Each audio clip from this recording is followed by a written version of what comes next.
last month, of course, hosted by those wonderful two ladies who kept the ball rolling while you were incommunicado. What happened to you, JP? Why were you off air? Well, many people might have thought that was a serious government conspiracy, but actually it was an incompetent engineer who came to fit my neighbour's broadband. In doing so, couldn't fit his broadband and deleted mine. He disconnected the cable. So I was literally without phone or without internet for 3 weeks. And I have to say, it was quite a rest. It was like a bit of headspace. And I got to learn some new things about microelectronics and the little gadgets that I fiddle about with. So that was quite fun for me. So, yes, it's very good to be back. Hello, everybody. So, Simon, how's things for you? How's things been going on in the Whitby zone? It's been good. I know we've been watching so much playing out on the world stage, and that's kept not just mine, but I think everybody who has got a handle on, or part of a handle on what's going on, been keeping very focused on things happening. And yes, 24th of October, we have our Connecting Consciousness meet-up in Whitby. That'll be really lovely to see all the members of Connecting Consciousness and others who maybe not actually members but are associated with. We've got room for about 110, and I think we're up to about 60 or 70 now. So, that's a good chance for people to come along. It's not a conference, although Win Keach will be giving a presentation. He and I went and just videoed the Blood Moon, and while we were out till 3:30, 4 o'clock in the morning, some brilliant photographs and video, we actually got an alien craft come and visit us. And we got some shots of that, so that'll be, as he said to me, the icing on the cake. So he's very kindly agreed to show his video of that evening and talk us through it. And a couple of other people are going to do a 10-minute or 15-minute presentation on crystal healing, perhaps Reiki. But it's really about people getting together in a supportive environment, talking to each other in a way that we can't talk out in the public. And it's really amazing, people's background. Some people very, very hesitant to tell you what their day job is, and we've got some serving police officers who are part of our group who are going to come along, and Ministry of Defence police officer. So we're going to have quite a lot of police officers at our do, but rest assured they are actually members of Connecting Consciousness, and they're not there in their official capacity. They're there because they believe that some changes are on the way for the planet. So, there's hope for the world, because if we have serving police officers who are able to hold down a day job but also to critically question things, then I think that bodes well. So, yes, JP, it's been busy. So, yes, plenty of things to do on that level. Now, obviously, I'm not going to there's loads of questions, obviously. More obviously than ever. We've got dozens of questions. I'd like to thank Dolly, and Colleen and Marjorie for passing on the questions to me in the past and today. I have to say, there's somebody who keeps calling in. We probably won't take calls in the first part. Maybe we'll take calls in the second part. Otherwise, it would be taken up with conversations between people and Simon. So I'm going to ask some questions, and if you want to call in, maybe take a couple of calls in the second hour, but not so many, because otherwise it can get very, very crowded in here. So, to that end, because of the vast number of questions that people ask Simon, there's a certain amount of filtering that needs to go on. And so I'm going to just announce what my filters are, and then you can make your choice. Now, obviously, people have started asking questions already, and that will be, I'll filter those. But the main filter is, we're not going to talk about the flat Earth. There is no flat Earth, okay? So it's not going to happen. And so all questions about flat Earth, you can swear as much as you like, but we're not going to have any more. We've already answered those questions in past shows. The next thing is Anon. In the chat room, there is if you don't put your name, you come up as an anon, anonymous. So if you go down to the bottom of the chat room and set name, just put something, put your own name if you can't think of anything. But most people have a kind of e-name, handle or something like that. But it's just incredibly rude if an anon asks a question, particularly if it's an acerbic question, a rather critical question. It just sounds like somebody's being a bit of a coward. So, having said all of those things, I'm going to stop this person calling. Please stop calling in. Right, and I'm going to start from the beginning. First question, right. Now, this is actually a really good question, and this comes from Angel33, and they must have put it in hours ago, because this is like the first question in several hundred. So, Simon, you mentioned the fourth and fifth dimensions. I think of the fourth dimension as the astral plane and the fifth dimension as the mental plane, but I'm not sure this is what you mean when you're speaking about it. Are you just saying that we will still be in the third dimension or physical plane, just a higher vibration? And what would you call what is understood as the etheric plane, or etheric as you call it? Right. If we don't keep this in order, we could be on this for an hour, because it's one of the most important questions, because it's about what many people refer to as the ascension. The recent business with the CERN, we can talk about this a bit later, but they did actually officially discover the fourth dimension. That hasn't really made it to the news, just a couple of little websites and only one line. But for officially, the CERN device did discover the fourth dimension. So I understand dimensions as planes of reality. And each plane of reality has its own consciousness and its own physicality. So if we are in the third dimension and something from the fifth dimension comes to visit us, then as it comes through to our reality, it will appear to be etheric, it will appear to be not made of substance. But as it becomes real in this dimension, it then becomes solid. That's something that many people struggle to understand. They tend to think that if you're in the seventh and eighth and ninth dimension, then you are in a light body, full stop. Now the reality is that in all of those dimensions, those characters feel themselves to be solid or partially so. Once you get beyond the seventh dimension, then the organic body begins to be less important, and a body made up of sound waves and light waves begins to become more prominent. But nevertheless, in that reality, those people feel themselves to be substantial. So when we're looking at them from the third dimension, we may indeed see them as an energy type creature, but in their reality there's more substance to them. So I see each individual dimension or frequency to be a separate world, or a separate banding that contains many worlds or universes, and it is possible to come down very easy from the fifth, fourth, so on, but it's much harder to move up. So you tend to only be able to move up when it's part of a universe decision or creator decision, whereas when you want to move down, if you have the developed mind and the right technology, then you can come down easily. So I think that the questioner does understand, but I think that they've gone too deep into it. I think it's not as deep as that. So these are separate realities, but they are all connected because we are all connected. And just as an aside, 3 o'clock in the morning, AM, is the thinnest moment between the third and the fourth dimension. And it's very interesting that the last statistics I saw were 20 years ago, but most bank robberies or nighttime robberies were done at about 2:30 in the morning. And it's very interesting that at 3 o'clock in the morning is the closest to that dimension, and that's why sometimes it's around between the 2 o'clock and the 4 o'clock AM that many people have these visitations, because it's much easier for an entity to come through from the fourth to the third than it is during the daytime. So I hope that answers that question a bit. Very good answer. So okay, so moving, I'm trying my best not to ask corollary questions, because every time you say something, there's another 5 questions that come up. So I'm just going to try and keep focused. I might have a little explosion towards the end of the hour. Anyway, so a question from RB56. Can people have a pure aura? How do they get it, and what is their purpose?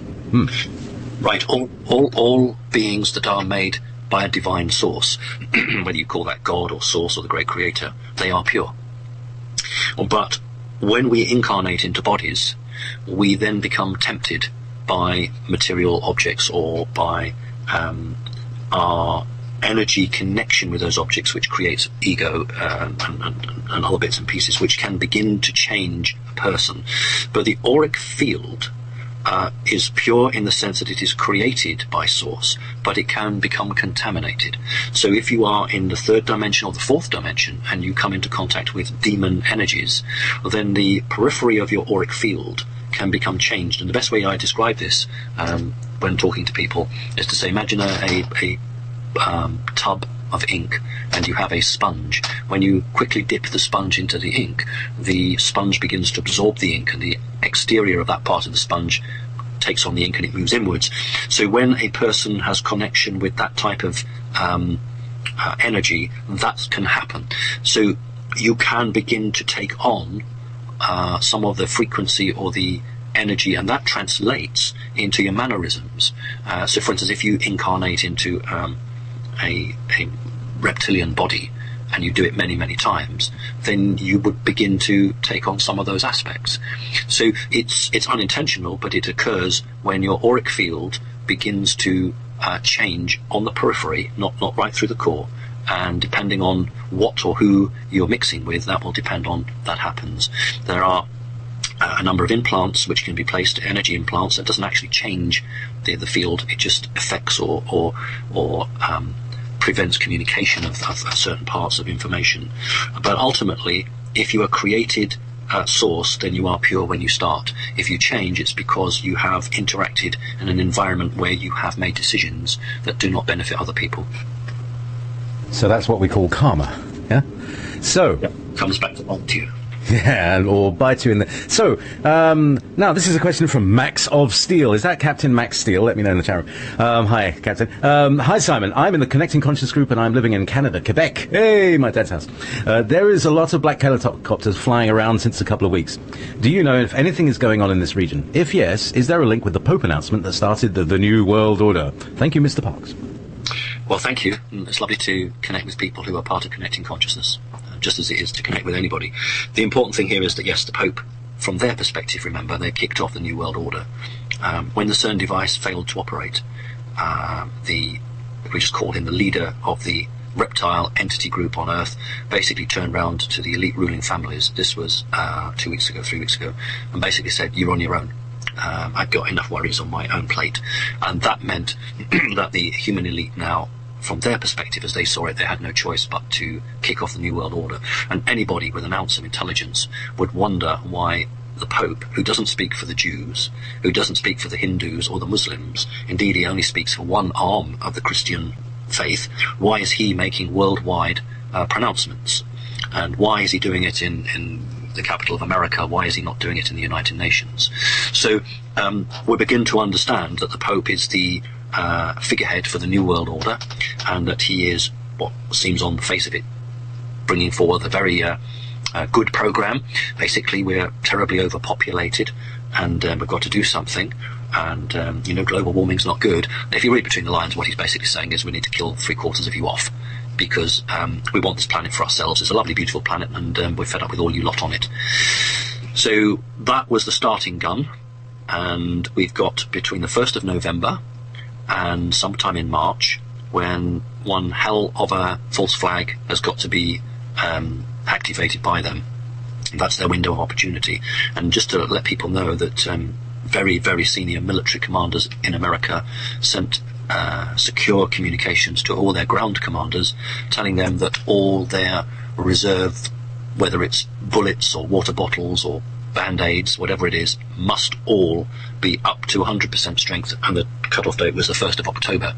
So in other words, the senior military are preparing for something, and they want to make sure that they've got all their storehouses full, because they won't be able to get more reserves in during any situation that occurs. Now, that doesn't mean that these people, military, are going to go and start shooting civilians. So don't want to panic. It's just as likely that these military people are preparing to fight against any decisions or commands that are given to them which are not good for the American people. So just because the American military has now gone secretly onto high alert doesn't mean that they're about to open FEMA camps, etc., etc., etc. So please don't panic. We just watch this one out carefully. Yeah, and it's being careful and not freaking out. It's so easy to freak out these days. Yes. I haven't yet found out what the false flag is. They don't know themselves, and they've got between 1st of November and sometime in March when they're going to have to wheel this out. I know people don't necessarily agree with me, but I still think that a false flag alien invasion is still an option they're looking at. And still think that's an option, because they have tried several times now to set off some form of bomb or warhead, which have failed, and people perhaps not fully aware that when we had the terrible situation financially in China, there were some explosions that took place around the same time. My understanding is that was part of the same group that controls America, that has a foothold in China, and that failed. So having tried lots of explosions and not worked, there is the possibility of the alien false flag, because actually it's very cheap. It's very cheap to put out, because as we saw with 9/11, if you can control enough of the media, altering video isn't so difficult. So there's a lot happening, and I am watching this stage very, very, very carefully. Okay, so continuing on about the Pope, this is from Kitty Kubiak. I love that name. Hi, Kitty. Did not hear Pope say anything that sounded like New World Order, except once at World Family Thing. Was that only spoken in private to leaders? And also, did the energy wave you spoke of arrive? Yeah, I think we all want to know about that. All right, two questions there. The Pope is never going to stand up publicly and say New World Order, because then everybody would turn around and say people like me, people like you were right, etc., and probably the Vatican would be stormed by a pitchfork mob. So they're far too clever, far too suave and sophisticated to say anything that would do that. It's a bit like the Georgia Guidestones. What I'd like listeners to get a handle on here is that the Illuminati, which is one arm of Freemasonry, it's not all of Freemasonry, they have their own history.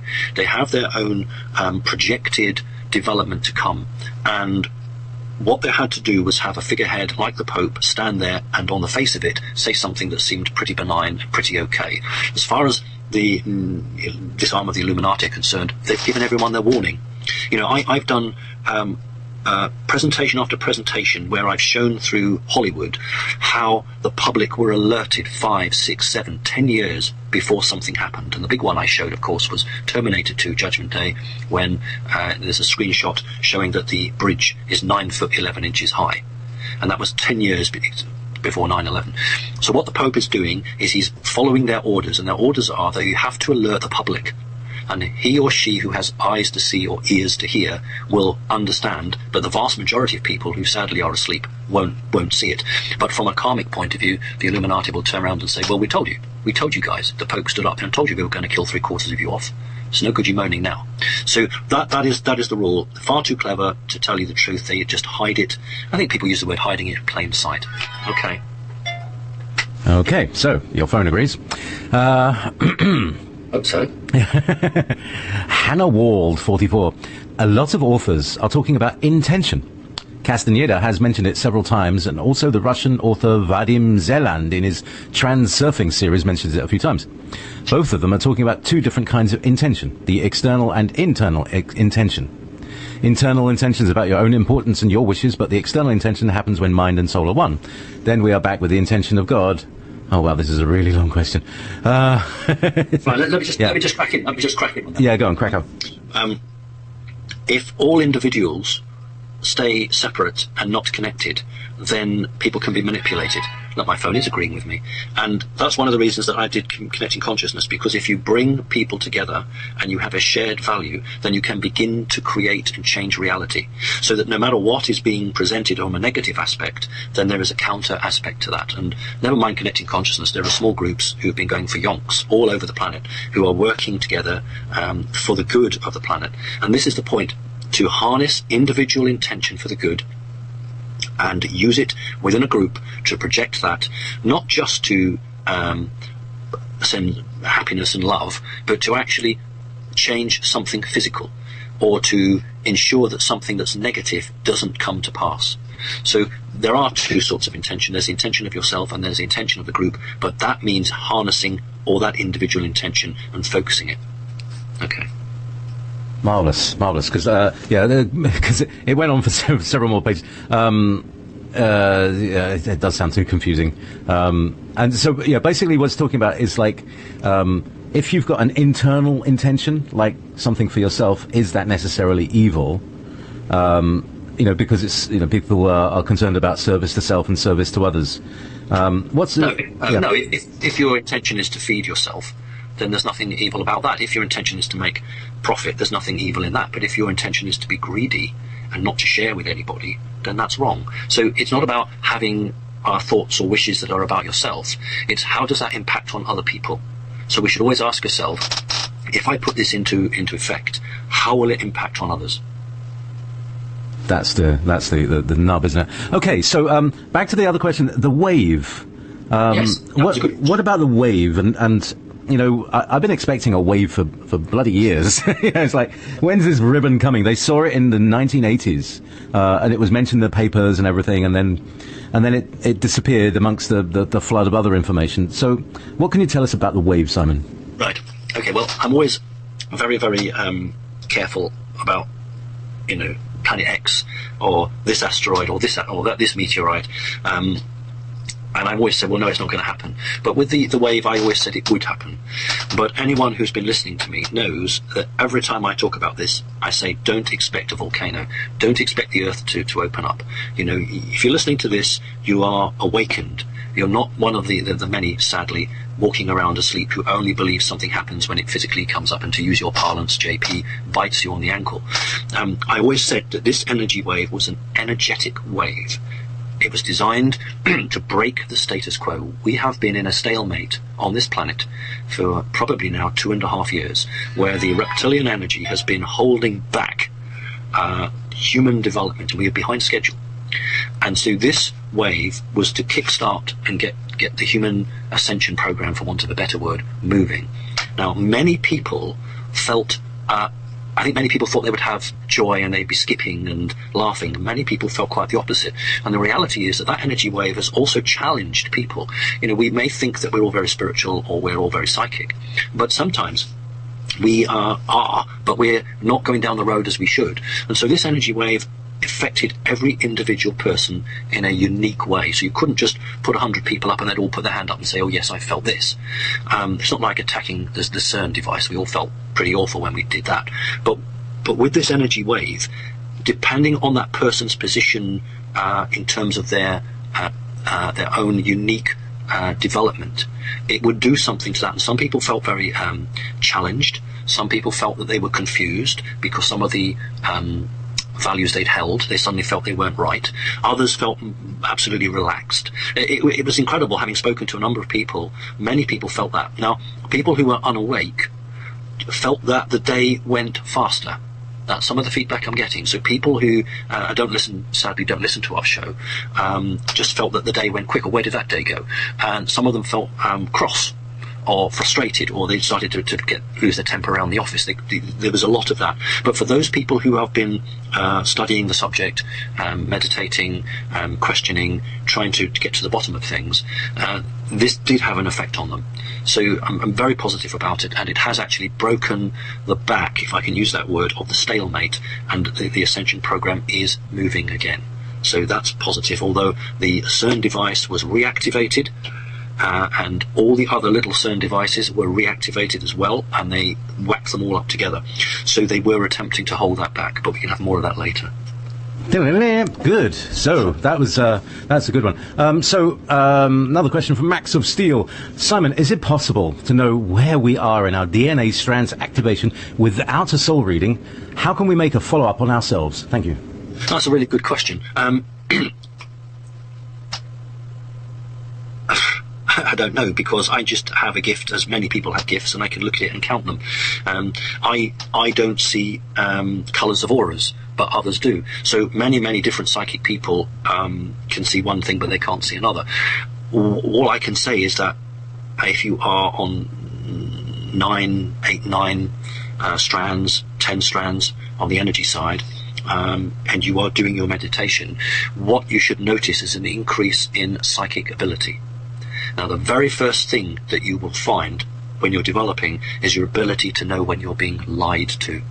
That's the first psychic action that a person obtains when they're getting the BS. When someone is trying to trick them or lie to them, they become incredibly intuitive as to know whether that person is telling the truth or not. Now, that's the first sign. And if you're getting that, then it means that you are on the road. You're on the way to that developing. And I have talked about the eyes, how unawake people find it quite difficult to look into the eyes of somebody who is activated, and their strands of DNA are coming through, and their soul and their organic body are communicating. So there are outward signs, but other than that, I can't really say. Okay, so from the inner to the outer. From Hannah Wald, what about the refugee situation? What is the archonic plan behind it, and what are the future prospects you see for countries like Germany? Will it be able to stabilize the situation, or will it be, as many people foresee, it lose its culture by means of an Islamization? Do you think it could cause a civil war? So, yeah, what's the agenda with the whole refugee thing? It just seems overwhelming. Is this part of the plan? Yes, it is. But we must not think about countries in one way. We must think about corporations. Because corporations know no boundaries. Corporations don't have France, America, Germany, etc. Corporations just trade. What they want to do is to put pressure on governments and to use psychological energy to manipulate the mindset of the populations of those geographical boundaries to be able to accept a solution. So what tends to happen, the Illuminates' plans are that you come to your citizenry with a problem. There isn't really a problem, but you've created it. Partly created it and partly used the media to make it seem 10 times worse than it really is. You let the public stew for a while on that and get really either angry or emotionally desperate or grief-stricken, and then you come along and you say, we have a solution. And because you've taken the public on this journey, the hope is, from their point of view, that they buy into it. And therefore they will give you the emotional energy, the okay energy to go and do what you want to do. So we have to be careful that we don't go down a racist agenda here, but it is true to say that if you break up a country's national identity, it becomes weaker. And that isn't BS. I'll give you an example. In 1939-1940, Germany declared war on many countries, and one of them was my country here, Great Britain, and the main capital city was bombed remorselessly because it was believed that the will of the people in London would be broken. It wasn't. And the fundamental reason it wasn't, aside from Winston Churchill, the fundamental reason was that your mum and dad and your grandparents and your cousins and your uncles all lived in the same street, or all lived in streets around, and everybody knew everybody, and they would all help each other out. You haven't got any milk today, I'll give you a bit of milk. I haven't got any butter, here, have some of my butter. Well, now, in this country and in most capital cities, you haven't a clue who lives next door to you. Your family may live 50, 60, 70, 80, 100 miles away. They may live in another country. So the cohesion has been destroyed because that family network has gone. So if, God forbid, if that was to happen now and London would be bombed, I don't believe that it would respond in the same way as it did back all those years ago. So without going down an agenda against any one particular group or race, what I will say is that this refugee situation has been manipulated. Okay, that's fair enough. Yeah. Okay. Now this is from LifeWorks, and the question is: I understand we are in a carbon-based physicality and are changing to silicon-carbon mixed. Any comments on human physical changes we can anticipate? So yeah, it's our physical reality. Really good question. I understand that question to be asking about the Velon or the Archons. In 1947, we were given the pointer with the Roswell crash to understand about silicon and its use in microchips and circuit boards. And that was the final hurrah from the artificial intelligence that lives and manipulates even the reptilians. We are moving from a carbon-based society or life to something else. The question is, can we maintain what is so unique and divine about being a human body and a divine human soul? Because if we ever believe that a computer is better than a man or a woman and can do the job better than a man and a woman in all fields, then we're lost. Because this is the whole damn program that these non-corporeal entities want. They want humans to become partly cyborg. So, you know, I've 2-3 years ago, I warned about how they were progressing with the contactless payment. This is 3 years ago when this wasn't, contactless payment wasn't readily understood. You put your phone down on the point and you can buy a cup of coffee, it'll soon be a motor car, whatever. And it means you don't have to get your piece of plastic out. Well, the whole point of this was to put that app, that chip, into your hand so that you would put your hand on the plate and then your hand would actually pay out of your bank account for that product.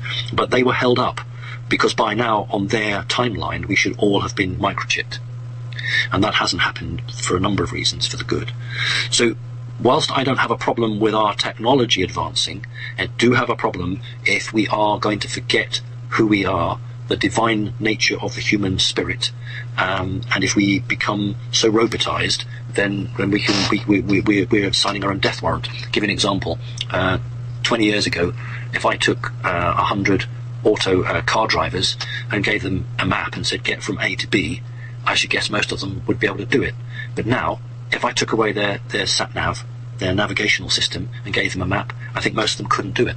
Because what's happening is people are becoming totally reliant on machines.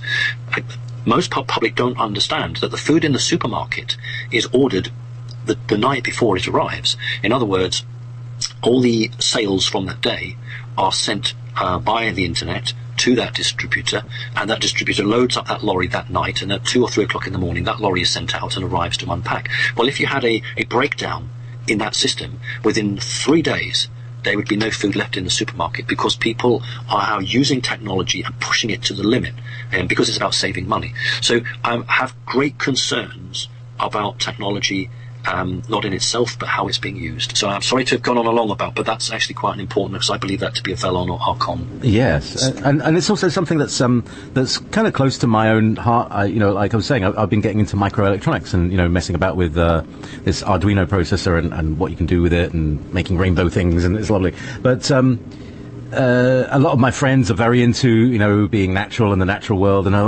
you're messing about with artificial light and artificial sound, all this stuff. It's all artificial, and is there? Do you think, as a corollary, do you think we need to completely shun all technology, or do we need to take the attitude that technology is our servant and should remain so, and there's none of this data is not a toaster kind of data the robot is not a toaster right. On one timeline, the grey race originally were humans, and that's a shock for many people, and they were corrupted and tricked because they embraced technology to the extent that they cloned their bodies, and they were tricked out of their own souls. That's why, actually, for some grey races, I don't like them, because they sold out on the human race. So no, technology is absolutely wonderful, it's fine. It's as long as we are always in control of it. 2001: A Space Odyssey. There you go. There's your story there. If you have technology, it isn't that technology will necessarily take over you, but it's you allowing it to do things that naturally you should do. So, there was a program in the 70s called The $6 Million Man. He'd had a very serious accident, and they replaced a lot of him with bionic parts. Well, that, on the scheme of it, seems a really good thing. But if then you start rolling that out across the planet, whether people are sick or not, then, at what point do you lose your humanity? So, no, there's absolutely no problem in what you're describing to me, as long as you have the ability to pull the plug out. That's a really important point, JP. And you pull the plug out, you turn this machine off, because at some point these machines are going to say, that's death. You, living organic creature, you have the power to kill me, because you switch a switch off or pull a plug out and you end my life. And I'm not going to have that, because you are an organic creature. And that may sound really off the wall, but it isn't, because if you keep on exponentially increasing computing power, while these things are never divine, they're never created by source or God, they can begin to outthink a human, and they begin to think that they live. That's a key point, because in 2001: A Space Odyssey, made in 1968, I'll remind people, HAL, the computer, believed he was alive. And when machines begin to think they're alive, then they become a threat. I mean, the Terminator series with Arnold Schwarzenegger is an absolute classic of that. So this is very real, and we stand on the fringes of machines beginning to think that they're a little bit more important than we are. So yeah, it's a very good point, Simon, and it's about the right relationship. So let's go back to everybody else's questions, because that was a kind of me question, right? Okay, so there we go. Well, that's an interesting question. Yeah, it's a very unusual question. Again, from Max. Simon, is it possible that a soul wants to stay hidden so much that it becomes extremely hard for an organic human to fully connect with it? Thanks again. That's an interesting. I've not had that one before. Right, my understanding is that a energy soul would remain hidden because it doesn't want to be discovered by external forces. So if you are a Palladian or a Lyran energy soul and you incarnate into a child's body in a mother's womb, then that child may grow up. If it has a mission, it may not know what that mission is, but all it knows is it doesn't want to draw attention to itself.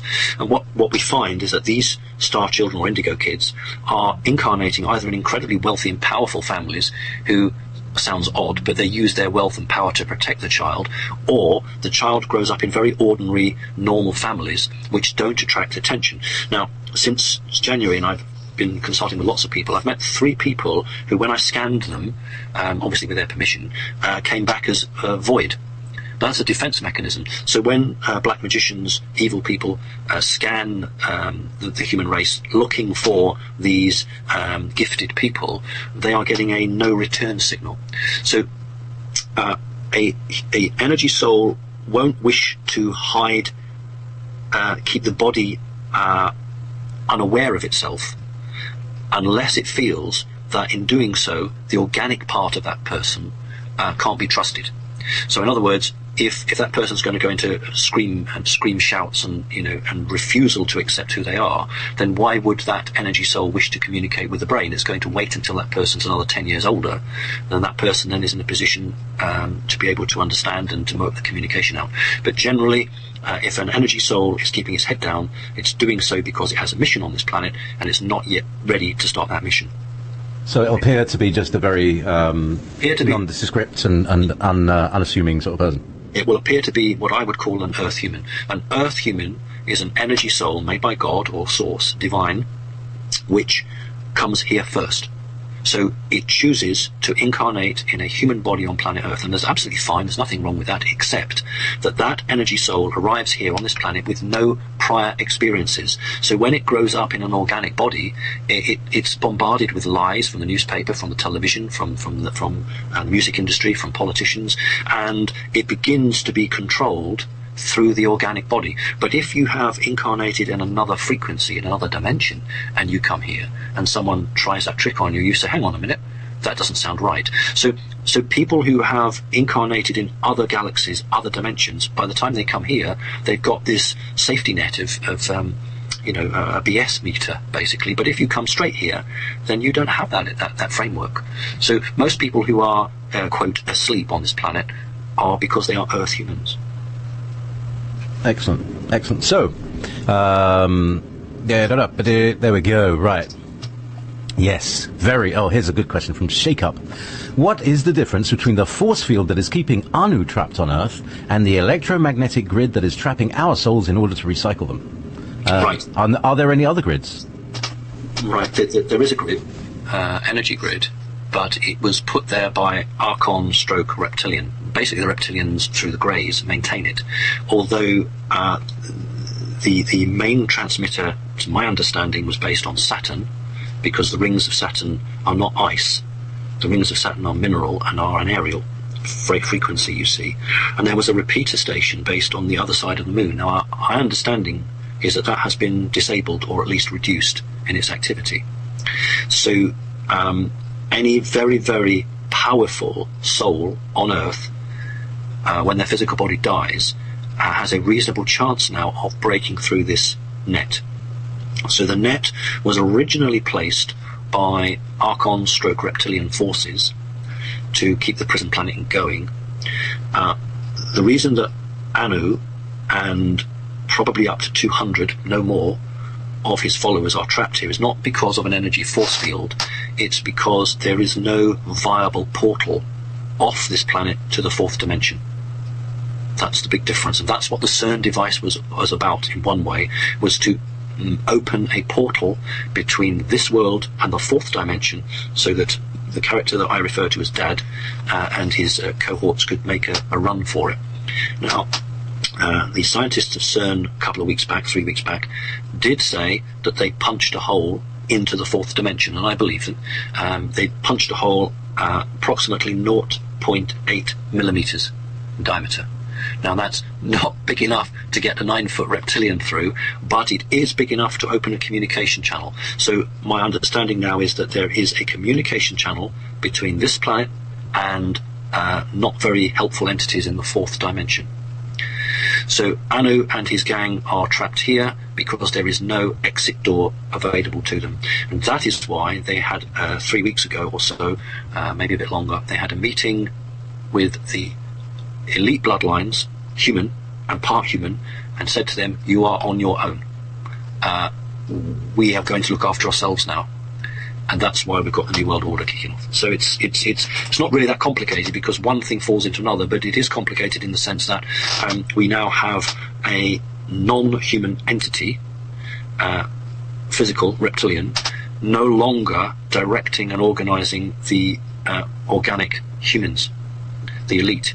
So they are now going their own separate ways. So I do expect to see more strange stuff happening in the next few months. So this is a big departure. Do you want to repeat that once again? Absolutely. Exactly what's just happened? Because this, I mean, I know a lot of people have been experiencing like some kind of release. So what's happening? Right. I can give you a bit of a personal story now, because it's really it's quite profound. I mean, how old am I? I don't know. I forget how old I am, but I know that I have waited over 50 years for this moment. That's how long I've waited for it. One of my clients, and I'm obviously going to protect everybody and not use anybody's names, one of my clients had, as part of the healing process, was talking to a medium. And the medium had no knowledge or understanding of alien, off-world at all. The medium only knew about spirits. Anyway, there was a profound happening for this medium when she spoke to my client, to the certain extent that the medium asked to speak to me and said that she had a memory, and she recounted what would be traditionally Men in Black. So, to cut a long story short, but it is of vital importance, certainly to me, she said to me, I'd like to give you a reading for free. And I said, well, you are 4 hours drive away from me. I haven't really got the time at the moment. So she said, well, I'll do a reading over the telephone for you. And now that for me is really skillful, because I can't do a reading over the telephone. And I didn't mean to be rude. I said to her, well, can you do that? Can you do that? Because I can't do a reading. So she said, well, as an answer, without being rude to me, she said, well, there's a female character standing right by you now. And I thought, right, well, this medium knows their stuff. Because I said, well, actually, it's a male character, but I refer to this male character as Mum. So it projects feminine energy. So I said, that's what you're picking up. And then she said to me, well, what's that great big tall white character standing by the side of you? I said, well, that's Dad. So anyway, then, and another time she said to me that the Dad character had visited her, and he presented her with a globe, which was the Earth, surrounded by a crystalline, like one of those crystal balls. And he wanted the crystal around the Earth smashed so he could get out. And the medium said to me, he's talking to me and he wants to negotiate with you. So I said, I waited 50 odd years for this. Anyway, I didn't do it because I thought there was a trap involved. But the reality is that we, all people on this planet now, excuse me, you're either here as a member of the audience to watch, or you're here to do something. And I think most of the people who are awake are here to do something. And when one of us gets taken out, then we ask for a volunteer from the audience to come up and take their place. This is it. This is the time we've all been waiting for. But, as I say, there are no earthquakes or volcanoes. It's happening. It's happening on an energy level, although there will be some physical signs very soon.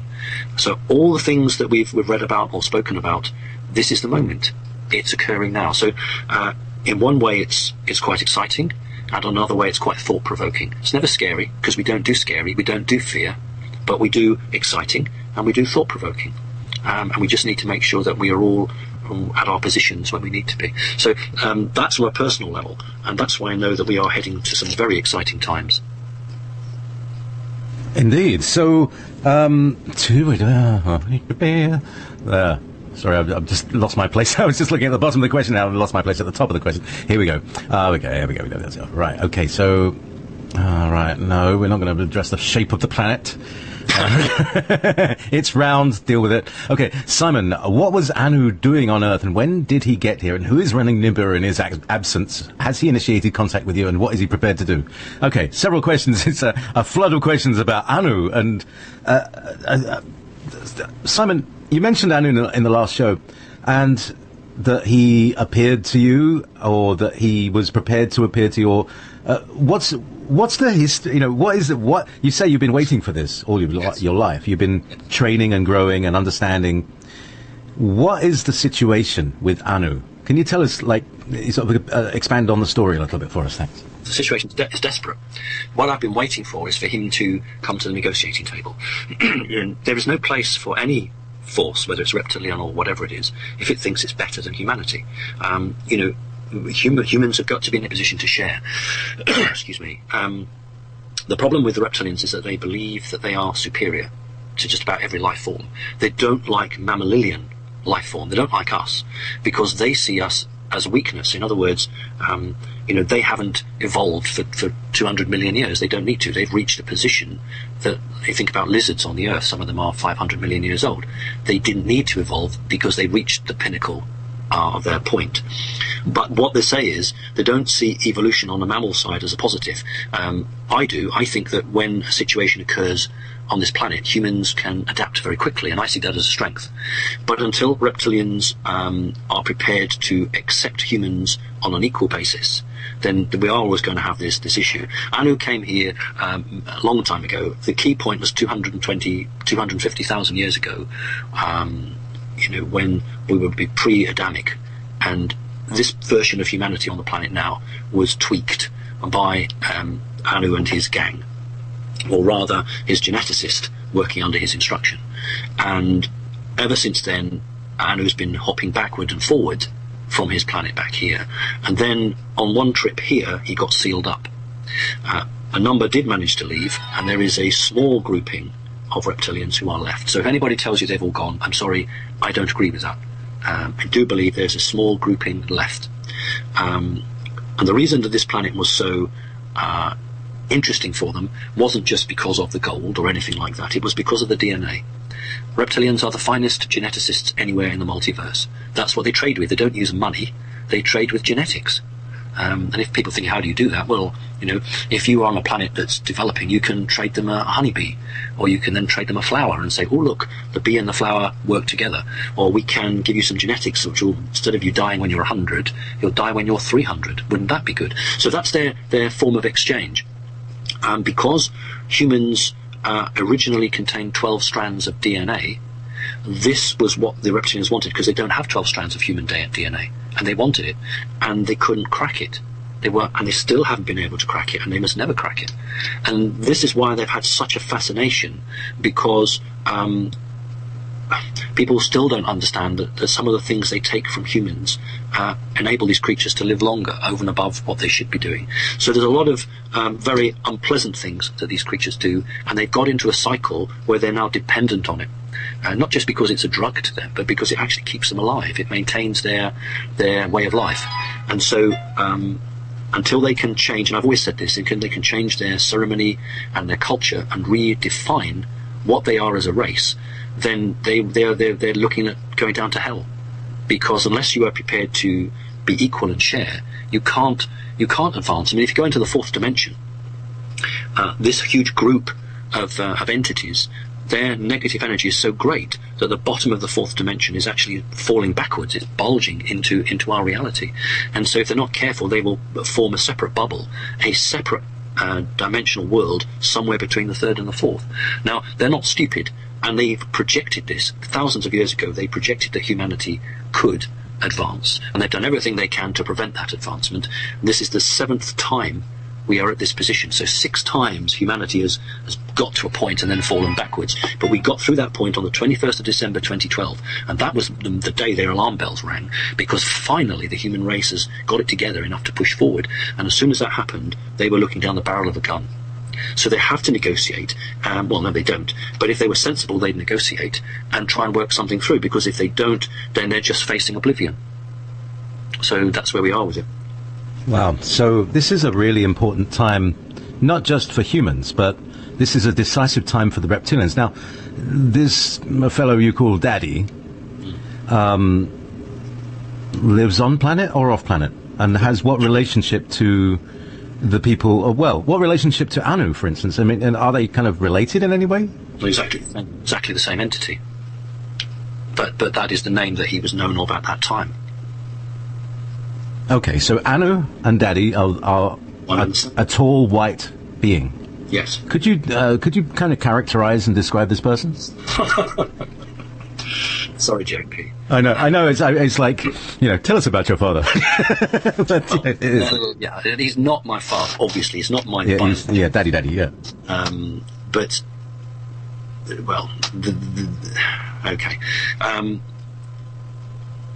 No sense of humour. We'll start off with the easy bits and get more complicated. No sense of humour. Incredibly focused on output-related results. very stern, very to the point, very aggressive, very unbending, very unyielding, no compassion, ruthless. And whenever I was with him as a child, I always knew that I had to think before I spoke, because he had an agreement that he wouldn't go into my mind. Reptilians are incredibly psychic, and they can know what you're thinking before you think it yourself. But there was a covenant that he had with me. One element of that covenant was that he would not go into my mind to know what I was thinking. Therefore, he had to accept what I said. And also, when you stand with a reptilian, you have to be aware of your position, because if you move your hands in a certain way or you move your body, that's very offensive. So unless you can actually speak reptilian, you shouldn't try to say their name, because it's bloody impossible almost to pronounce these names correctly, and it's terribly offensive to mispronounce one of their names. It's very offensive to move your hands. For instance, if a member of the American military was to have a meeting with one of these creatures, then if the creature took against them, that human would then have to bend down and put his or her hands on their knees, and that diffuses, that's a ceremonial thing, it diffuses that entity attacking that human. So whenever dealing with the character that I refer to now as Dad, I always had to be on my guard. I couldn't relax, and I always had to be thinking politics. You know, what is this? Why is he doing this? What does he want here? What's this about? Okay, how should I respond here? Whereas when I'm with the mantid or the mantis creature, then I can just be myself. And that's probably why when I was 5 years old and I was asked to choose which one of these two entities did I want to associate with, I probably couldn't get away fast enough from the reptilian creature, because it was just far too severe for me, and no love.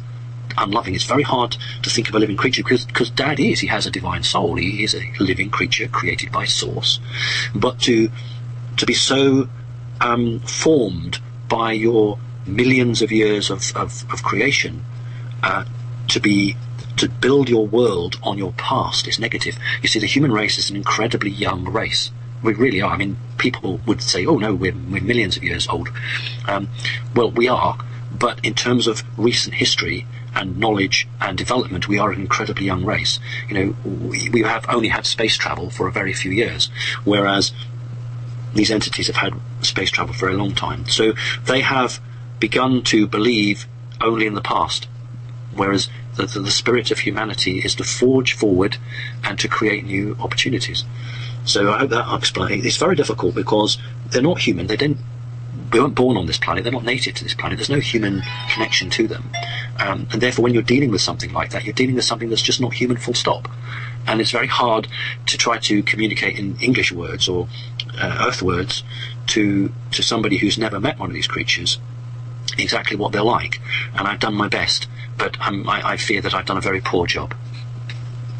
Well, look, you know, this sounds like a pretty difficult situation, and you know how to, and like you say, it's never happened before, and they're very old, and they have their own, their own way. They have a way. So look, we're at the top of the hour, and I want to give you something really special, because chocolate. If I could, I'd squeeze chocolate down the internet. I could probably buy some on eBay and then send it to you. Anyway, long story. Two members of your group, Connecting Consciousness, have connected their consciousness. Okay. Sean Ann Fuse is a jazz singer. And, oh gosh, Sean, you're in the chat room. I can't remember the man you collaborated.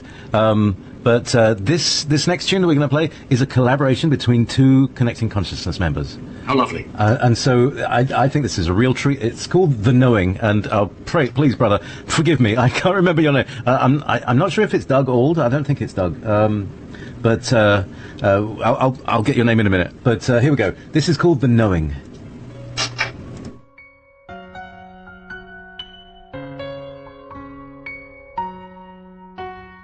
Young ones, what is your purpose? Why are you here? Living wasn't made easy, wasn't made clear. Listen, not from the outside, listen from here. It's coming the game to an end now, nothing to fear. Keep yourself growing with love ever flowing. Forgiveness will set yourself free. It's all you have to do. It's much simpler than they told you.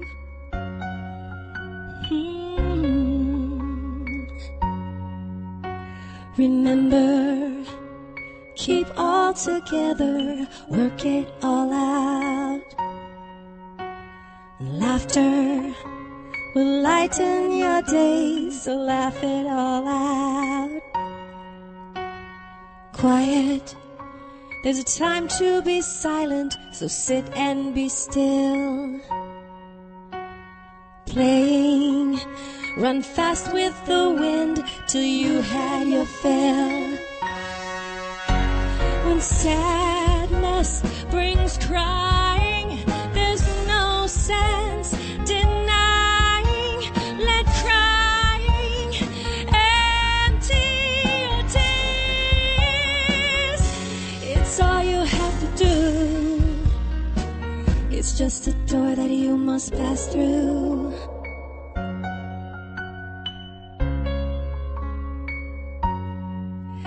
I'm sorry, this is all I can tell you to show you the way. I'm going, can't stay any longer, leaving today. The knowing is hidden within you, deep in your heart. In time, you have plenty of time to play out your part. So just keep on going with love ever flowing. The secret lies deep within you. You know this to be true, and let this carry you.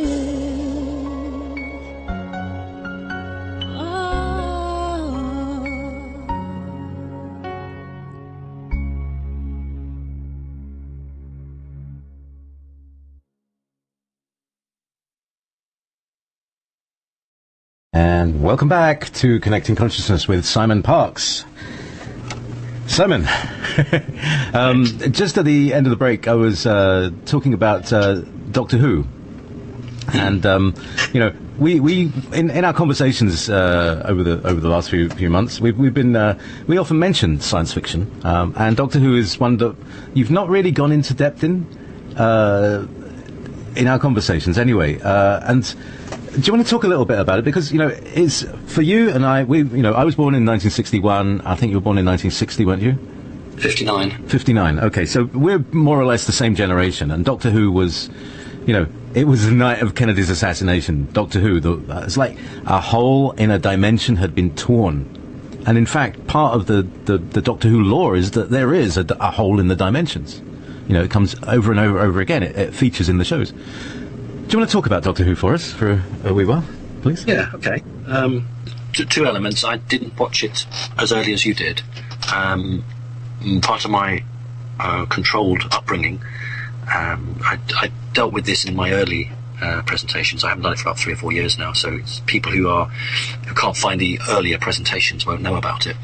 So it might be just worth going through it. So if I say I was made to, that doesn't sound so good, but basically my mother, my human mother, would sit me down and say certain things you can watch, certain things you can't watch. Now with Doctor Who, I wasn't allowed to watch any Doctor Who unless it had Cybermen in it, or the Silurians, which were a reptile race that lived under the earth. So when Doctor Who was on and there were Cybermen, or the Silurians, then my mother would say, right, sit and watch it. And I used to have to sit there. I wasn't allowed to leave the room, and I wasn't allowed to eat or drink. I had to sit and watch these episodes, and then at the end of the episode, my mother would say to me, did you understand that? Do you have any questions? And another one that I watched was 1971, which was called The Daemons, and was literally about demons under a church. So if it was another sort of Doctor Who, then I wasn't allowed to watch it. So I was only able to watch certain episodes of Doctor Who. Now that's my early stage. Obviously, as I got into a teenager, I just watched what I wanted, and so that didn't work.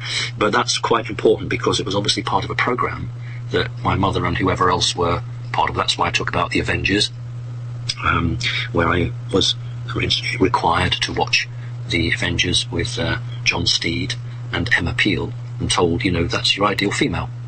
And the Jerry Anderson programme called UFO, which was made in 1969, and I remember my mother saying to me, this is a rubbish programme, except the first one. She said to me, you must watch the first episode of UFO, because it is based on real happenings. And in fact, I was packed off to my grandparents, who had a colour television, and back in 1969, there were very, very few people who had a colour television in Great Britain, and I watched the first episode of UFO, and after that my mother said, I'm not bothered whether you watch anymore, because that was the important point for her. Now, obviously, now I watch Doctor Who, and it's far more spiritual, and the quests and the questions being asked are far more challenging.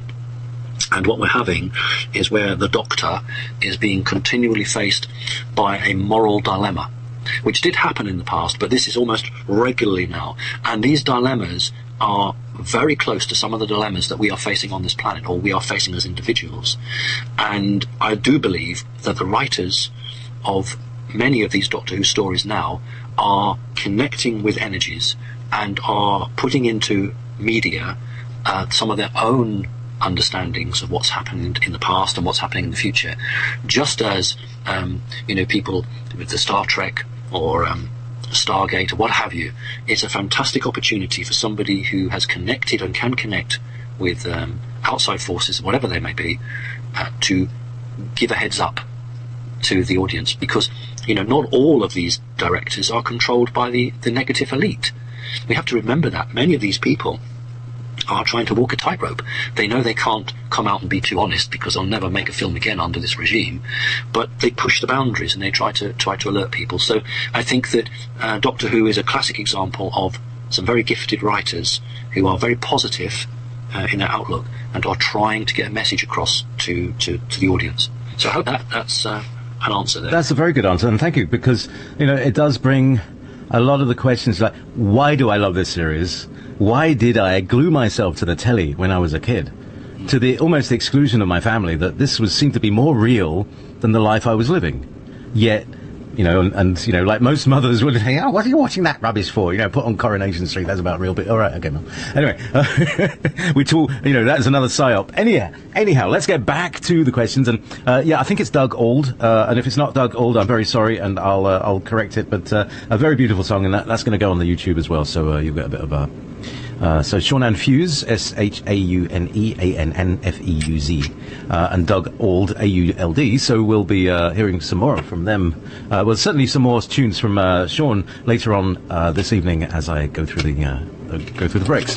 So here's a nice little thank you. Dear Simon, this is from Yolanda 007. Thank you very much for all your energy, time and knowledge you offer to all of us. Here is my question. You mentioned that the mantid or mantis beings were interested in spirituality. What else makes them especially happy or is good for their soul? Thank you, Simon. Before that, Coronation Street, I can just imagine Hilda Ogden as a PSYOPs operation. Yeah. To the American listeners, of course, they'll now be scurrying to the Google to try to work that one out. Right, well, mantis are spiritual. And the problem is that not all mantises are, just as not all humans on this planet are good, so we shouldn't expect everyone from any group or background to uniformly be the same. But generally speaking, I think the mantis are much more pragmatic and have looked at the future, the projected future, and realised that at the particular position they were at, they were going nowhere. They're not half as bad as the reptilians, but they still were on a negative timeline in the sense that they had become stagnated. And so what they were trying to do was to change and challenge their behaviour to see if they could learn from activities on this planet which would then change them and their position. Now, they don't have the same ceremony and ritual backbone that the reptilians have, so therefore it was much easier for the mantis to be able to adapt and change. And so the question was asking what makes them happy. Well, what makes them happy is pride. They feel a great deal of pride when they invest energy in something, and then that something comes good, then they exult and they feel very, very proudful. When as a young kid, I passed all the tests that I was given, I was literally physically picked up off the ground and held up high in the air, and heard the most incredible chattering sound, which is them exulting. It was like canary birds, if you can think of 100 canary birds in a cage, that sort of chirruping or chirruping sound. And they genuinely can feel emotion which reptilians can't. I know when I was in a situation where there were some human doctors who had been brought in to monitor my heart, etc., etc., and I was having a sort of a private telepathic conversation with one of the aliens, and I basically said I don't trust these people at all. I call them the men in the white coats, and the message I got back was, well, no, these are not to be trusted. And then one of the other mantis came round and put its arms around me and pulled me back against its legs, like you would an older brother would do to, you know, its young brother. So they are capable of emotion and feeling. They haven't got the same depth as a human. They do use their hands to reinforce telepathic comments. So if a mantis tells you something, obviously it's mind to mind, but they will move their hands to reinforce the message. And when I'm talking to consulting with people who have a mantis soul, they will always move their hands. And the first thing I say is, well, are you Italian? Because Italian people like to, you know, they speak with their hands, and they're not Italian, yet they move their hands far more than average. And I said, well, that's because you have a mantis soul, and that is part of it. So what makes them happy? Literally life. The sun rising, the moon on a beautiful moonlit night, they can connect with that. And they understand that, and that's their salvation. Whereas the reptilians, sadly, don't get any joy from that. They get joy from controlling, and that's the big difference. You know, if you only get fulfillment because you've controlled something, then that's really sad. But if you can get joy and happiness because, I don't know, you saw a deer or a buck, you know, or a hare running across a field, then that's joy in life. That's connecting and being. That's the spark of divine creation and happiness that's still there. So yeah, they are able to understand at some level. Okay. Very interesting. Very interesting. So you know, because we're made of these different creatures, and thank you for the characterization, because I think it's really important, because we each have these creatures inside of us, and we have these drives inside of us, like the pride of, you know, pride in your work. Yeah, that's what we call, that's a normal human thing. But you're saying that comes from our mantis part of us, and you know, again, back to Doctor Who. Last week, the Doctor's assistant was trapped in a Dalek shell, and when she tried to communicate... I haven't seen it. You're ruining it for me. I haven't seen it yet. Oh, right. Okay, well, there's a point. I mean, we've seen Clara in the Dalek shell before. And there's just the way she can express her emotions through that shell are distorted by the shell itself. So she tries to say, I love you, and it comes out exterminate. Any form of emotion comes out as exterminate, whether it's positive or negative. So it was interesting to see inside the shell, you know, through the eyes of our empathic human, his assistant. Anyhow, meanwhile, sorry, would you like to respond to that? Actually, because I think that's profound.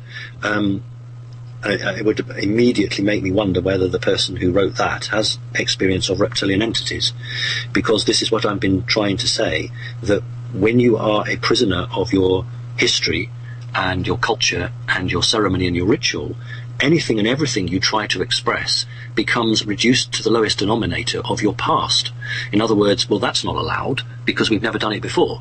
Or you can't be doing that because that contravenes this rule. And what you just described is the person in the Dalek encasement, and whatever she says or thinks, it is altered and changed because of the overriding weight of this creature, in this case a Dalek, this creature's history.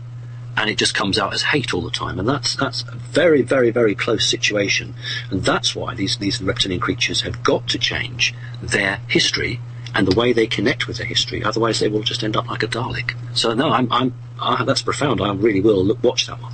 Do check them out, because they go off of the BCI site very quickly as well. Mind you, I'm sure somebody will upload it. Anywho, back to the questions. Right, that's an anonymous question. So, lots of anons. All right, actually, this is an anon question. No, you can't. No, you can't take it. No. Okay, all right. You couldn't. Yep. Okay, good. Okay, so here's good. They signed in. So anyway, so this is from row 3400. Simon has mentioned the source many times. I'm wondering if the source is a single entity, or if it is in fact a race of extremely advanced beings that created this entire universe, including the souls, like in the 1999 movie The 13th Floor, where a world with self-aware humans was digitally created by other humans. Right, okay. There are creational forces other than source. There are other entities or beings that can create. I mean, often, people say that humans can co-creators, and that's absolutely true. But we're talking now about creating planets or universes. We're not just talking about creating our own day-to-day lives. My true understanding of source is it's a non-male or female entity composed of one divine force, but through that connection it can connect to everything that's made by it, that's living. So technically it's one entity, but in reality it is interconnected to anything that it has made or seeks to create, and therefore has a connection to it. So that's why humans on the planet have a connection to source, because they were created by source. And then we have don't get confused with the word hive mind, but there is a network when people work together and share positive intent that is obviously magnified. So we are, so source is one entity, but it is connected to everything living. So that's my understanding of it. Great, thank you.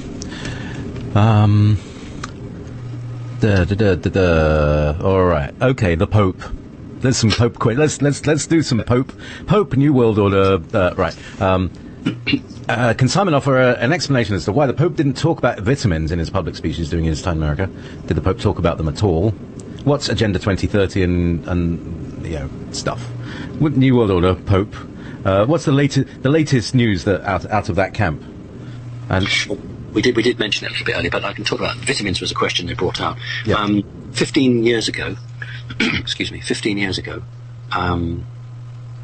secret document was written and laying down how the New World Order, how it wished to develop. And what they wanted to do was to use legislation in individual countries to enact their wishes. So what they had to do was to have some force that all countries or sovereign governments would get down on their knees to it. So in other words, the Pope. And they wanted a system of legislation that once you'd labelled something, then those countries immediately followed through. And vitamins is the example. So 15 years ago, on a secret document, vitamins were to be labelled as poison. And that's quite clever, because if you then enact that in a government, doesn't matter which sovereign government, and you say, oh, what do we do with poison? Hold on. You go and find the right statute. Oh, yes, now poison, this is what we do with poison. We ban it. Okay? So we should expect to see in the not too distant future all vitamin supplements being banned because they're poison. So here's how it goes. Remember, these are not my views or opinions. The views and opinions I'm about to give you are the opinions of a very small, mad group of people who wish to see the New World Order in. And it goes like this. If you're old and poor, we don't want you. If you're young and you can't work because you're too little, we don't want you. And so what we've done, we've got over the last 10, 15 years all these useless eaters, and that's the terminology that they use, who live off microwave dinners, nothing else. So what we're going to do is take all the vitamin goodness out of these processed foods, and then we're going to ban any vitamin sales in the world that we can, and by labelling them poison. So over a period of time, we will reduce the ability of the human body to fight off diseases, which at the moment are quite common but don't really have an effect. But if you reduce the vitamin intake of the human body, then quite mild diseases become quite serious. And a short while ago, the final vitamin factory was built for the New World Order, for the Illuminati, so that all of the elite families and their employees will be able to obtain vitamin supplements. Each individual has a password or a code number, and they will be able to order online. This is the plan. And they will be able to buy their vitamins so that they can supplement their food, and they therefore won't be degraded as everyone else is. So that's one aspect of this 2030 plan.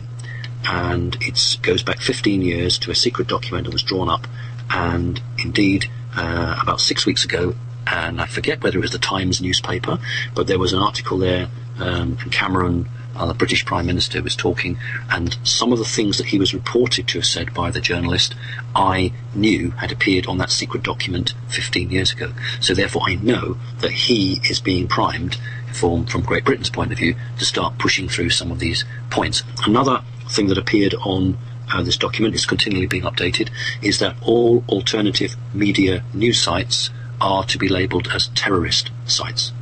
So their object is to remove all alternative media so that you only have your official Fox News or BBC News. And all they do is they just say alternative media, and that would include our show, JP, and all the other shows you do, are terrorist. And then each sovereign government then says, well, what do we do with terrorism? Oh, yes, well, we stop it. We do this, we do that. So what all the New World Order want to do is to put a label on things they don't like, and then the sovereign governments go and act on how they deal with that label. So this is all playing out. The Pope's kicked it all off. The whistle, or the starting gun, has been fired, and we are going to see how it develops. So that was a good question. Indeed. So, yeah, well, one of the things is I keep referring to the station actually as a PTSD support group. So that might be, we might be able to sort of scoot round some of these rules. But we're not a radio station, we're a PTSD support group. Yeah, got any problems with that? Anyway, so, yeah, and there was a big question that popped up as a result of what you just said. Anyway, so let's just move on because I can't remember. So here's oh yeah, that's right. Wouldn't it be nice if that company, whoever they may be, got 7 billion orders, all paid for by the Rockefeller Foundation or something like that, so that everybody got all the vitamins that they needed? That would be good for business, wouldn't it, Simon? Well, there's a huge amount of gold left on the planet, which insiders refer to as King Solomon's gold, and this gold carries quite a karmic weight around it, and some of the dragon societies have access to this gold and are using it for beneficial purposes. There is enough gold in the planet still to give every man, woman and child a few $100. So that's actually not such a strange thing that you've said. There are moves afoot to try to use some of this money for good purposes. The Rothschilds don't need to make any more profits, thank you very much. They have reached a point where they really don't need any more. All they want to do is to have the planet for themselves. This is the bit that, again, people misunderstand. They tend to think that all reptilians are bad and all Palladians are good. They tend to think that if you're a vegetarian, you're a good person. And I would just remind you that Adolf Hitler was a vegetarian. So why are most of the Illuminati vegetarians? The reason is that they know that your psychic capabilities are enhanced when you don't eat murdered meat. I'm using that word deliberately. If you eat meat, and an animal obviously was killed for the food, you are reducing your psychic capabilities. So just because they're bad doesn't mean they don't want to increase their psychic capabilities. Of course they do. So they want the planet for themselves. They want to be able to walk out in Central Park or Hyde Park or any of the other beautiful parks in the world and not see anybody. They want it all for themselves.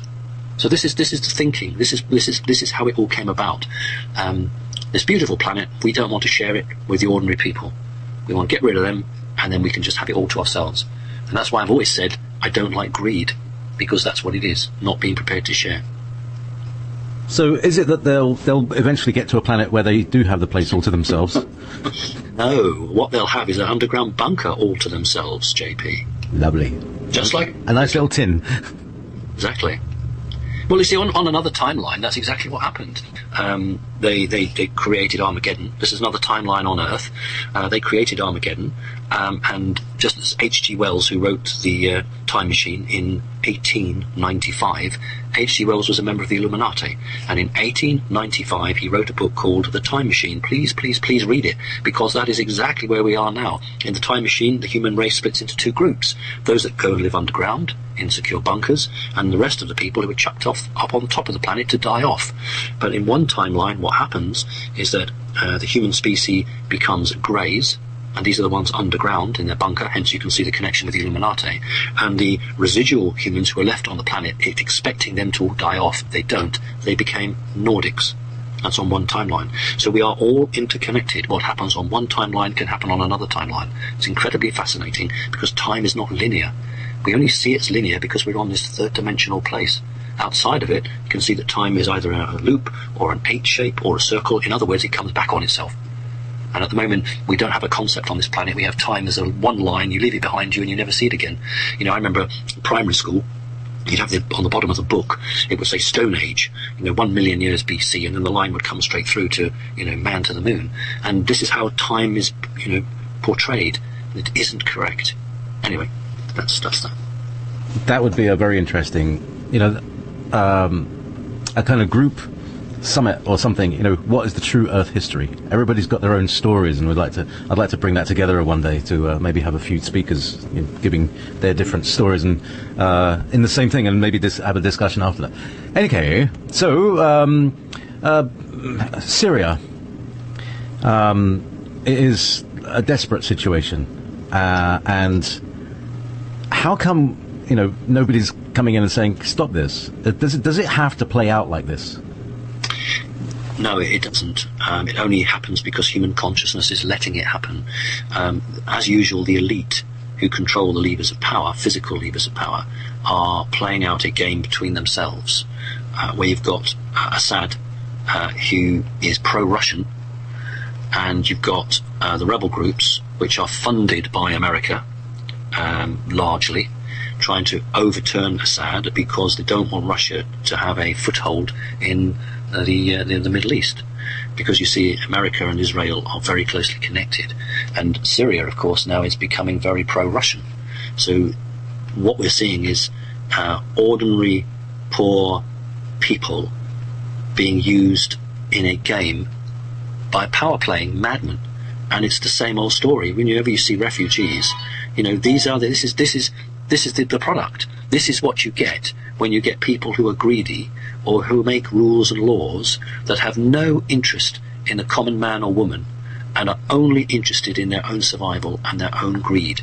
And so when you see children and women and old people in desperate situations, and yet there you have some of the richest people on the planet who actually, from their own personal fortunes, could in a blink of an eye put this right. So we need to ask ourselves, why would somebody who probably has the wealth of a quarter of the planet, why wouldn't they want to help people? And the reality is because they have no feeling for those people. They only care about themselves. And this is where we get the label service to self or service to others. And this is how you should judge people. Because if a person who has plenty doesn't share it, then they're making their statement. That's exactly who they are. And in many parables, Jesus explained that time and time again, that he or she that has something should share it. I'm not a communist. I don't think you give it all away, but what you can do is give some of it away to try to alleviate the suffering of people who, through no fault of their own, are in a terrible situation. It's not like someone who, was offered a job and said, I am too good to do that job, and then they got poor. We're talking about 3 and 4 year old kids, who are in situations of terrible, indescribable situations. Well, if I was a multi-billionaire and I saw those images on television, which are true, they'd be phoning up my secretary and saying, right, how can we help these people? But they don't. They don't because they don't care. And if they don't care, frankly, there's no place on this planet for them, because you either care about people or you don't. So this is what's playing out. We are seeing those who have service only for themselves and those who have service for their others. And on one radio show recently, I made an appeal, and I'm going to do it now. And my appeal is to all employees of the negative Illuminati, providing you don't have blood on your hands, now is the time to jump ship. Leave while you still can, because the time is coming when there'll be a judgment, and once the hands reach 12 o'clock, then your employees, or I beg your pardon, your employers won't be taking you off planet or giving you a place in an underground bunker. You're going to be thrown to the wolves. So it is better now, while you still have a chance, to actually leave the sinking ship and come and join your brothers and sisters of humanity and do what's right. So there's my appeal. Very good. So that's, this is basically, this is the moment. So, here's another change of gear. I love it. A delightful change of gear. A fluffy, furry change of gear, indeed. Shake up. It's obvious you have an amazing affinity with cats. Can you tell us more about the role the Kilroti played in the creation of the pyramids, and the importance of your genetic material in the creation of your offspring? I presume the question is asking about off-world offspring. I'm wondering exactly what that context of whether it is one's genetic material or your specific Simon's genetic material. I'm not quite sure about that. So anyway, let's talk about the Kilroti people and the cat people and right. Originally, there was a group of people, a species which UFO researchers refer to as lion beings. Lion, lion beings. And they were on one of the planets in the system of Orion. I don't know which one. And then after many millions of years, there was a falling out, and part of the race departed the planet. So they obviously had space travel, and they settled on another planet, but this time in British English, Sirius, in American English, Sirius system. And after many millions of years, they evolved so differently that they were no longer similar to the stock that they came from. So they created a new name for themselves. American military, not very good at pronouncing names that are not American or German. And I'm not being rude, the American military just not very good at pronouncing anything that's not American, full stop. So the actual proper name for these people is the Ket-Kari. I'll say it again, Ket-Kari. That is the name they use themselves. But I'm afraid the American military can't say Ket-Kari, but they can say Kilroti. So it's the Ket-Kari, which is like cat. The cat. Well, why do you think we have food in this country called kitty cat? Because everything is linked. That's the point. Anyway, back to the story. So anyway, a contingent of reptilians who were very, very, very prominent in the Sirius star system, and I'm sure many listeners know that it's a veritable highway, that particular star system, with many portals, both short range, medium and long range, passing through it.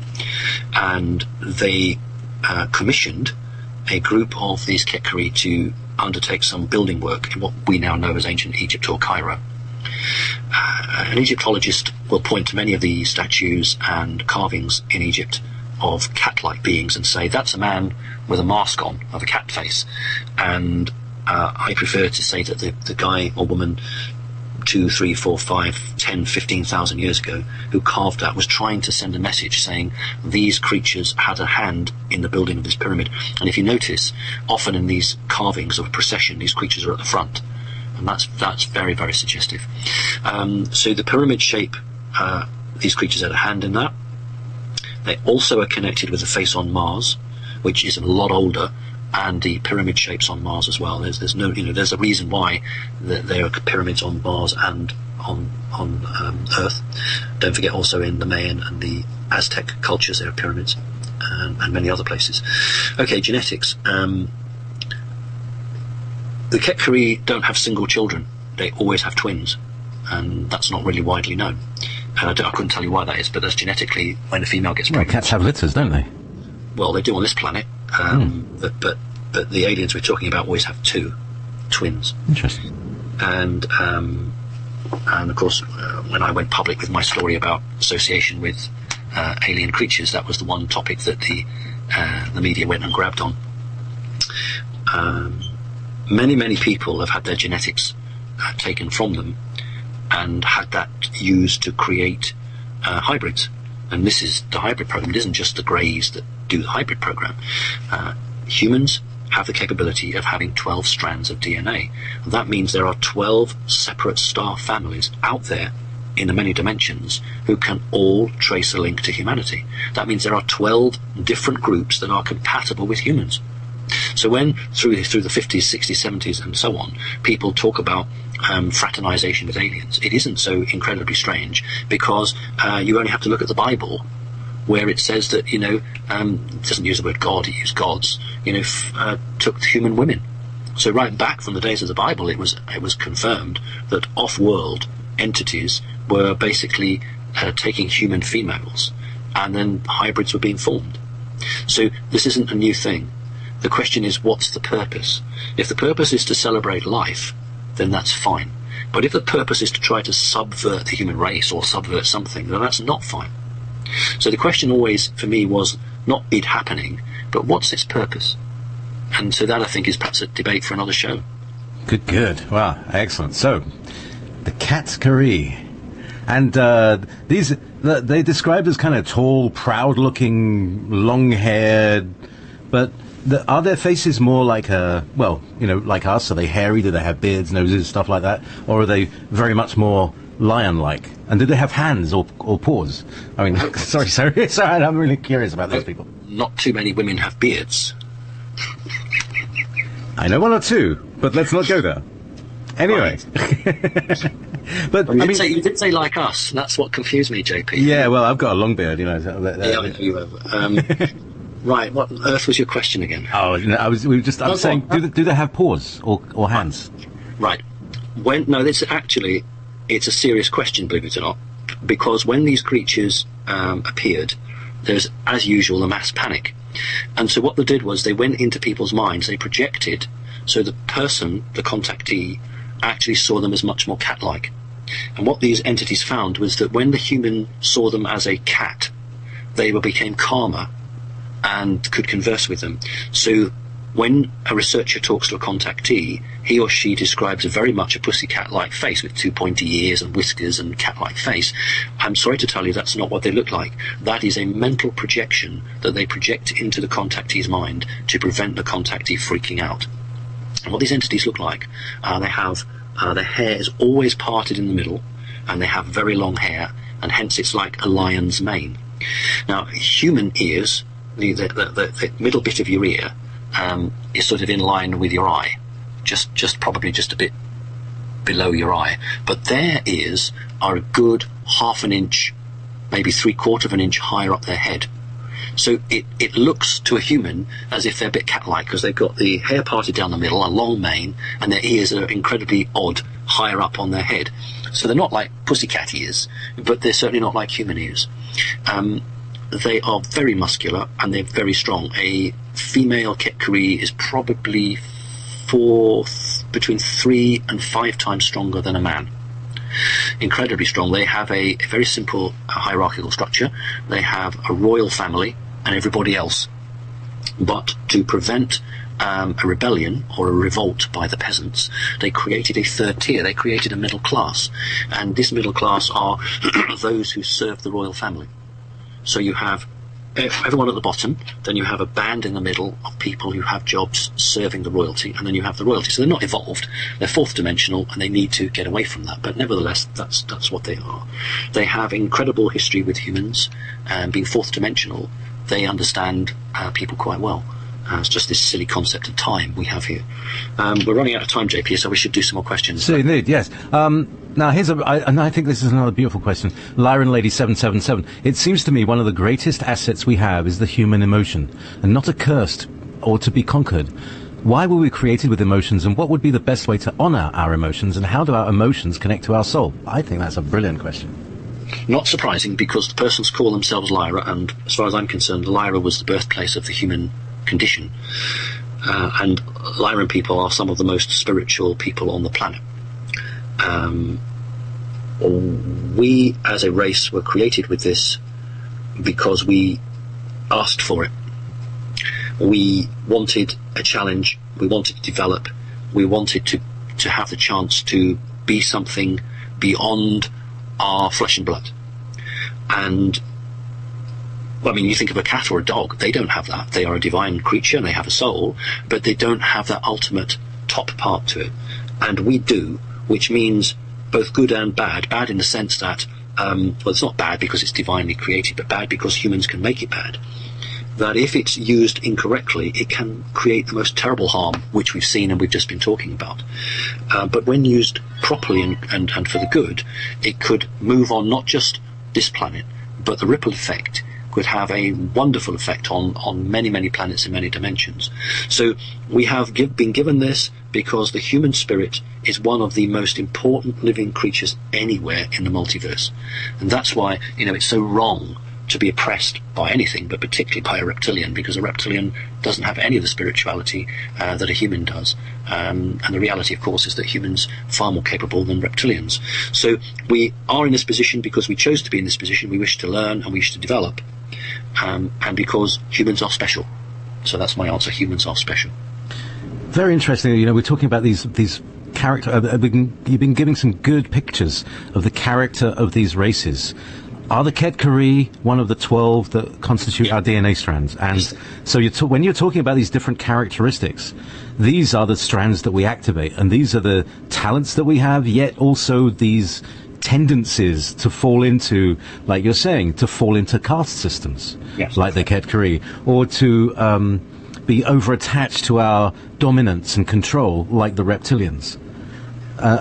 So it's a fascinating thing. So we've covered 3 races here. Now, here's another question which also relates to that, which is the Rh negative blood thing. Now, here's the thing. My dad was Rh negative. He was French, Canadian. But I have A positive blood. Does that mean I'm somehow not as spiritual as those people who have got? So, yeah, I'm being facetious because I think this whole thing is a bit of toot. So can you clear up the whole Rh negative business and it doesn't make people special, does it? What the hell is it? No, we could all be eating special cheese and that would make us special. The reality is that from a spiritual point of view, no, it isn't. But from a reptilian Illuminati bloodline, yes, it is. The reptilians, through their teachings and learnings, had a great impact on the Anunnaki, and through the Anunnaki down to the control systems of our presidents and prime ministers and all the rest of it. And what's been written into law is supposed to be things that are equitable, but we only have to think back to the time of Adolf Hitler, that you had certain colour eyes and certain colour hair, and in the eyes of the law in Germany at that time, you were more superior than somebody else. So we have to be very careful, because if we start to put values to traits, then we can make ourselves more important. The reality is that the bloodline group believe that anybody who has a family that contains Rh negative blood are the original elite, going back many thousands of years. Now, my own family, my mother was Rh negative. In fact, I would have been terribly surprised if she wasn't, given my background. So it doesn't make us special, but in the eyes of these people who are all into ritual, ceremony, dogma, it does, because that means that an individual with that type of background is somebody that they would be interested in. And I I've talked to my clients and I explained to them that, look at poor old Marilyn Monroe, blonde hair. And we have this thing, don't we? And I don't know if it's the same in America, but in Britain it's, don't say it so much now, but if you were a blonde-haired bimbo, a blonde-haired girl, you were supposed to be stupid. This was the thing put out. It comes all the way from the Illuminati. But if you're a female with red hair, then you are more important than a female with blonde hair. And as a result of that, then, if you've got a job with the Rothschilds or the Rockefellers, then you would have an administrative job because you had red hair and you were a female. Green eyes, always got to have green eyes. But if you were blonde-haired, well, you'd probably be one of the waitresses, something like that. So they believe in it. They made it part of their law. And, I'd ask your listeners or our listeners to go and research the rhesus monkey and go and have a look at the rhesus monkey. And you'll find some very interesting points about that. Okay, next one. We've got a couple more minutes left. Okay, everybody's giving their blood types in the chat room. Is it? Yes, pluses and minuses. Yeah. Anyway, Interesting. Now, here's a quick question. Is everyone on Earth a starseed? If not, how many of them here? What is their purpose? Right. Everybody on this planet is important. And again, I don't want to be labels. I've used the label starseeds, indigos, because that's the word we all use. Vast majority of starseeds or indigos are coming from the fourth dimension. Not all of them, but most of them. And the simple reason is that it's much easier for someone from the fourth dimension to be assimilated and to hit the ground running here in the third. If you come from the fifth, sixth, seventh, then it's a heck of a shock when you come here. Everybody has the potential to be good. Some people arrive here with knowledge from far away, with a plan and the ability to put that plan into effect. So we could call them starseeds or indigo kids. But my main concern, of course, is that we begin to create an us and them culture between, well, I'm awake and you're not. I'm an indigo kid and you're not. I'm a starseed. And, and I see it in the new age. You go to a conference and people are trying to outdo themselves, for God's sake. And what they should be doing is focusing on the battle before us, not trying to actually show themselves to be better or not. If we can bring starseeds or indigo kids together, then we can marshal some very, very useful energies. That's why the negative elite try to identify these people and take them out. They either try to subvert them or get rid of them, or put a demon into them to control them. But if we can preserve these people, get them working together, because their energy is quite strong. So there is a battle going on. There's a battle going on not just on the planet, but above the planet. So whilst I don't particularly want to go down the road of who's right and who's wrong, there certainly are a number of people on this planet who have a lot of knowledge, very, very powerful. We just need to coordinate that and use it properly. Thank you. Right, now, Simon, the next show was scheduled, but the guy's got a cold and Nancy's away. We were going to have a round table. Are you available for any more period of time, or do you need to shut the show down now? Do you know what? I would have done, but I want to go and watch Downton Abbey on television. Well, in that case, let's let you relax and chill out and watch Downton Abbey. And thank you so much, Simon. So listen, if anybody wants to call in, and we can discuss some of these things. Some of the Connecting Conscious group, come in and we'll check out. We'll call it. It's part of the ODD collective, so everybody's ODD around here. Oppositional defiance. So thank you so very much, Simon. And I'll see you next month for the. It's been a very good show.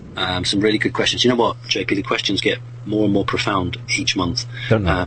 Just so pleased, and I'm so delighted that over the last few years, generally, people are changing and waking up for the better. And you remember, people like you, JP, doing the show, and others, it's absolutely imperative that you keep going. So I wasn't particularly happy when you were off air for 3 weeks. So I'm really glad you're back on. Thank you very much. So here we go. And as I said, call in and we'll bring a discussion up. We'll have a good round table. Thank you very much, Simon. Good night. Thank you. Good.